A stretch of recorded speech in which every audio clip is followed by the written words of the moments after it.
Quoi, Caroline Neptune-Hott, bienvenue aux Nouvelles nationales de la PTN. Quoi, Chouchane? Vous êtes enseignante à l'Université du Québec à Montréal et un de vos cours, c'est le journalisme autochtone. Euh, En tant qu'enseignante et ancienne journaliste, quelle est la place du journaliste autochtone selon vous au Québec? Il y en a peu qui gravitent dans le milieu francophone. On en voit un peu ici et là qui arrivent. Il y a Kijaté, une Anishinaabe qui est en train de faire des études en journalisme à l'Université du Québec à Montréal.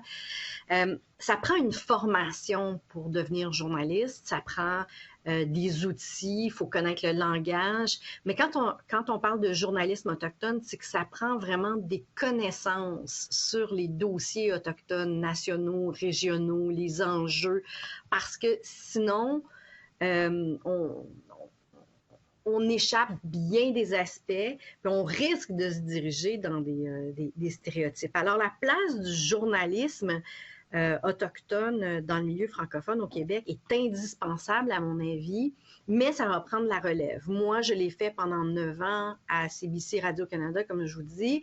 Bon, j'ai eu envie de relever des nouveaux défis après 9 ans, donc c'est pas, j'ai pas quitté Radio-Canada en mauvais termes. Au contraire, j'ai encore des collaborations avec eux. Mais ça va prendre de la relève, ça va prendre des jeunes qui sont intéressés à construire les nouvelles, penser les nouvelles, explorer et suivre ce qui se passe dans les communautés. La relève, il n'y en a pas tant. Euh, on n'est pas nombreux à faire du journalisme. Et les jeunes ne sont pas tant attirés par ce métier-là Mm. aussi. Et Mm-hmm. vous, avez-vous une hypothèse là-dessus? Ben, la situation des journalistes là en ce moment, c'est du journalisme à la pige. Hein? Vous, à APTN, bon, vous avez un créneau, il pourrait y avoir un autre journaliste, peut-être deux, là, mais après ça, il n'y en aura pas d'autres. Les autres médias, qu'on pense à TVA, la presse, le Devoir, hein, au Devoir, il y a aussi une Wanda qui est là. Quand on pense à ces médias-là, ben souvent on commence à la pige. Alors quand on commence à la pige, ça veut dire que on a énormément de travail à faire pour faire reconnaître notre plume, nos angles de traitement, nos idées, et on a peu de moyens. Hein? Donc on y va à la pièce.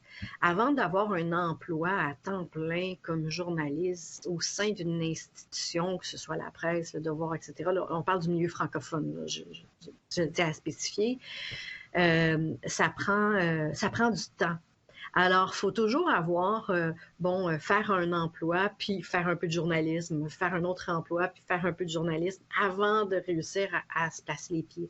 Mais les journalistes autochtones, Jeanne, puis je pense que vous le savez, on a l'avantage de connaître les communautés, savoir comment on entre en contact avec les personnes dans les collectivités, qu'est-ce qu'il faut dire ou ne pas dire.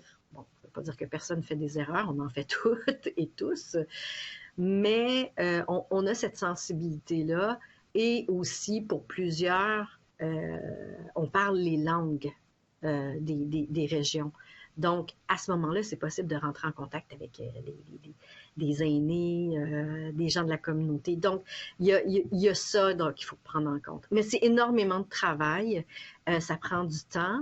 Il y a de la place à certains endroits, mais c'est toujours sporadique. Puis avant de conclure l'entrevue, est-ce que vous auriez commentaires supplémentaires à ajouter là-dessus?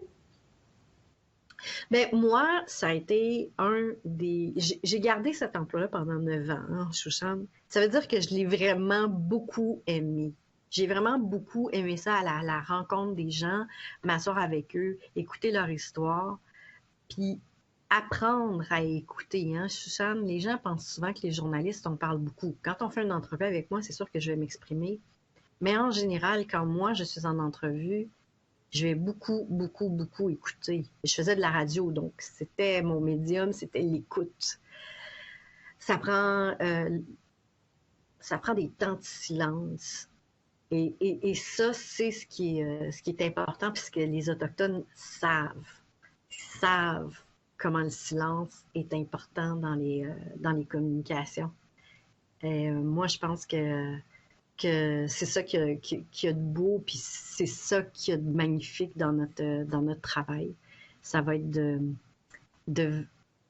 d'aller voir les gens, puis d'écouter leurs histoires, de recueillir leurs témoignages, puis de les faire rayonner à travers le Canada. تمشتنش كمدام كارولين. تناش كم تنشان